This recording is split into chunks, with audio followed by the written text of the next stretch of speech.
Welcome to another episode, everyone.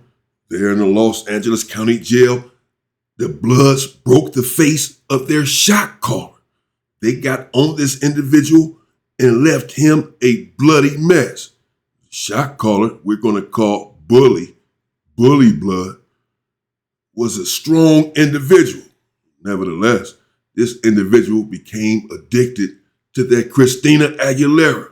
As I've alluded to here before on the Inside Story with me, Damian Porter, many individuals have begun to use this. Black individuals, they're in the county jail and in prison. That stuff, that crystal, cut it up and they sniffing it. Some of these individuals are smoking it and they are staying up for days at a time and hallucinating. Well, Bully Blood was one of these individuals. But other than that, he carried himself like a real OG.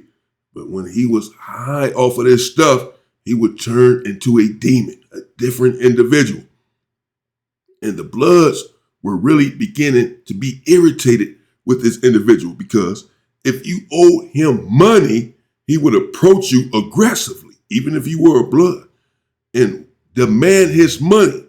Nevertheless, when he owed you money, he would take his time, and individuals would owe him money because since he was a shot caller, whenever the Bloods would come in with some stuff, come in with a sack to the county jail, he would get a portion of it.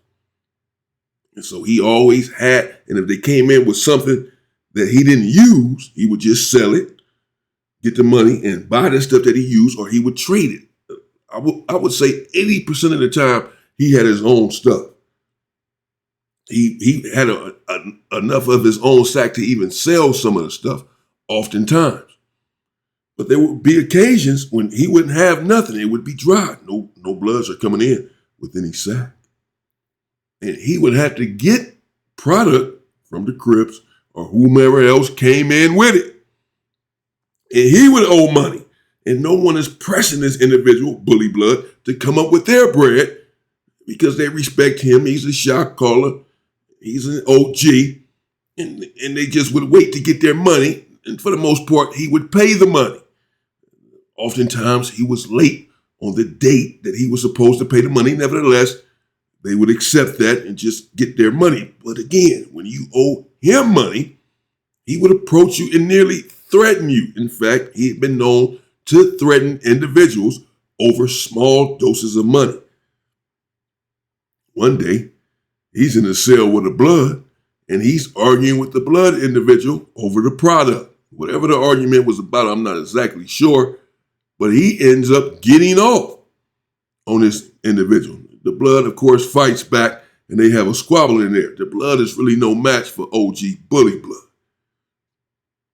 The Bloods are upset about this because they felt like their young homie was not in the wrong. And though Bully Blood is a shot caller, this individual is getting beside himself. The writing is soon on the wall that this individual is going to have to go. He's coming out of his cell, and you can tell he is as high as the sky. He's been up for days. He's hallucinating. He's threatening, has a threatening demeanor, even with the police. Not long after this, that he gets into it with the Blood inside of the cell, he approaches a Crip. And he's asking a Crip about his money that he believes that the Crip owes him. But come to find out, this individual is simply hallucinating. The Crip literally owes him $0. In fact, he's done no business with this individual ever. Perhaps he has him mixed up with someone else. That's a possibility. But this individual has not done any business with Bully Blood. And everyone in the Crip cell knows this. Everyone in Bully Blood's cell knows this. Bro, he hasn't done any business with you. He's tripping. He said, man, I gave him some stuff. Man, he owed me money. Give me my money. I'm going to start tripping out around. Give me my money. The Crip, he like, man, I don't owe you nothing. You tripping. I ain't never got nothing from you. His homies like basically come out of the cell and get him, and they telling the Crip, man, don't trip, bro. He tripping. He high right now. He tripping, man. My bad, our bad, he tripping. Like, all right, man, get y'all boy, man. Bully Blood, he's upset with it. He's like, man, I ain't tripping. Y'all did. But they get him back in the cell and calm him down some. So we thought. Not long thereafter, a day or so, Bully Blood still on the same trip. Because they be on this trip for 4 or 5 days. He's on the same trip. I'm sure he's ignited at something. He's been using more over the last 24 hours or so. Nevertheless, he approaches the Crip again, but this time they're not inside of the cell. They're out there on a tier, really alone. And he basically gets off on him. Bam, he hits him. Crip turns around, fires back.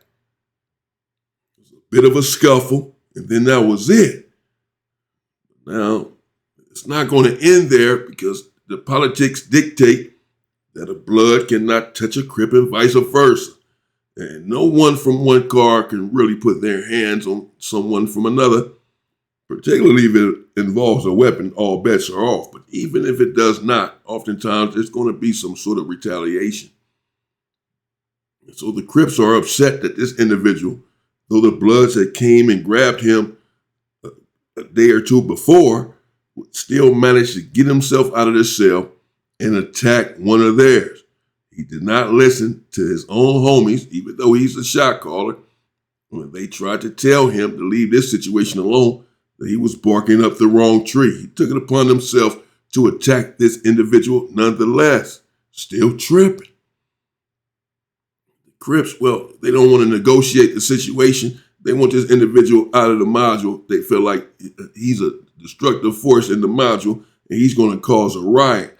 Get rid of this individual now or we're going to get rid of him. We understand he's your shot caller. He did not use a weapon on our young homie. Nevertheless, he was not supposed to put his hands on him at all. The Blood simply, they agreed. They were sick of this individual's antics themselves, were already plotting on him, really. There was already someone next in line who was a strong individual himself and who everyone had love for. They really wanted him to take over anyway in the module for the Bloods. And this was their opening. This individual had already attacked one Blood inside of the cell, and they were waiting for any excuse for him to mess up again, for them to demolish him. When he did this, and the Crips asked them to get him out of the module, they quickly obliged. Not long thereafter, essentially that same day, later on that day, they said that they needed to have a meeting inside of the day room, the Blood. Just a few Bloods. And they told him, man, we need Bully Blood, come out, we need to holler at you. He's the shot caller. So they essentially telling him, man, call a meeting, let the homies know what, but it's all a setup. They are all in on it already. They made it seem like there was a problem with some other Blood, something that happened. Man, get so-and-so out of the cell, so-and-so out of the cell. Woo, they just got into it with these dudes, man. Woo, we got to holler at these dudes in the day room. He's like, whoa, all right, Blood, woo. He get out, get their cells hit. But these are the individuals who are charged with removing him from the module. Little does he know, the individuals he has on the list to get out, that it made it seem like had some sort of issue somewhere that needed to be resolved. These are the individuals that were put up to the task of getting on this individual, breaking his face, and removing him from the module, and thus removing his credentials. This is all, of course, unbeknownst to him, and so he gets their cell doors hit, and they find their way into the day room to discuss this matter. And as soon as they get in the day room, they did not hesitate, waste any time. They didn't want to carry on with the charade any further. They attacked him immediately, got on him, about 5 individuals. Bam, bam, boom, boom, boom, boom, boom. They whooping on him. But now, Bully Blood, he's He's a bully for a reason. He's a strong individual. He's not going down. And in fact, he's acting like he's about to reach for something. He's bluffing, though. He's acting like he has a weapon. One of the Bloods did indeed draw down. And let him, bro, what's up? Because they was not going to stab him. Their intention was never to stab him, just to beat him down, get him out of the module. He had not done anything to really lose his flag, to lose his stature, but he just had to get out of this module because they didn't want him there anymore. So he stopped acting like he had a weapon. He see that he's about to get hit. He just essentially takes the beating, understanding that it's over. They didn't all jumped on you. You got to get out of the module. You can stand here and try to fight it and fight back. There's too many of them. They're going to hurt you. Just take this beating, the one that they give you, and get out of here. And that's what he did. He basically balled up, curled up. He had fought back a little bit at first, and he just went on, balled up, just like, all right, went on and took it. Understanding he cooked. He got to get out of the module. They didn't already attacked him. They can't take it back. You can't reverse this action. It's over for you. He balled up, took it, got his property, and he got up out of the module. He left. It was over. And there are many individuals like that there in the Los Angeles County Jail that are bullies, that like to push their weight around, think that individuals are perhaps scared of them. And a lot of these individuals have learned the hard way that you cannot underestimate anyone inside of these situations. There have been times when one individual, a non-affiliate, has taken it to individuals with a weapon by himself and brought it to a stand-up individual that was a member, but that was picking on this individual for whatever reason or was somehow in the wrong. You just don't know. And the Los Angeles County Jail is extremely violent, and you have to be on your P's and Q's in order to make it out of there in one piece. Of course, the primary remedy would be to stay out of jail to begin with, to stay out of those situations to begin with. For those who do not know of it, I've done over 30 years of incarceration. I did the time so that you don't have to, so that I can tell you to avoid these pitfalls so that you don't end up in these situations. A wise man learns from someone else's mistake. So learn from me, learn from my mistake. I did the time already. You're going to have to go and do the time too?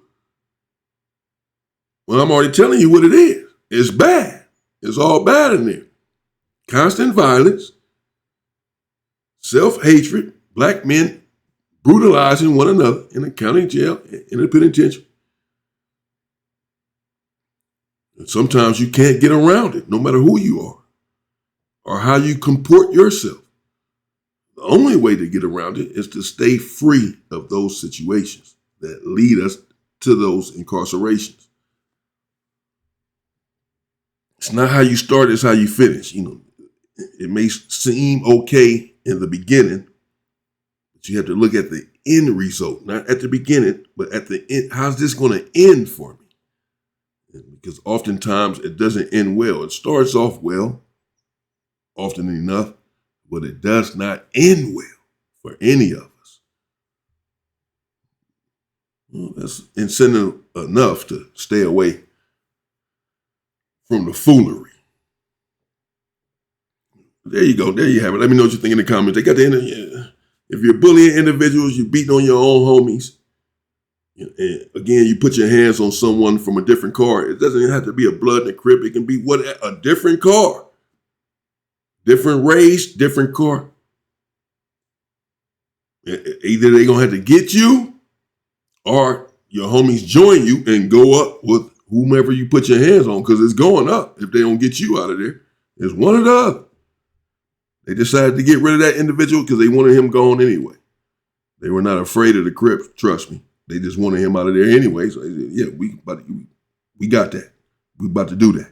And they got him out of there. They beat him down. He was leaking, but he just balled up after a while, went on and took his beating and got up out of there. Stay safe and stay free, people.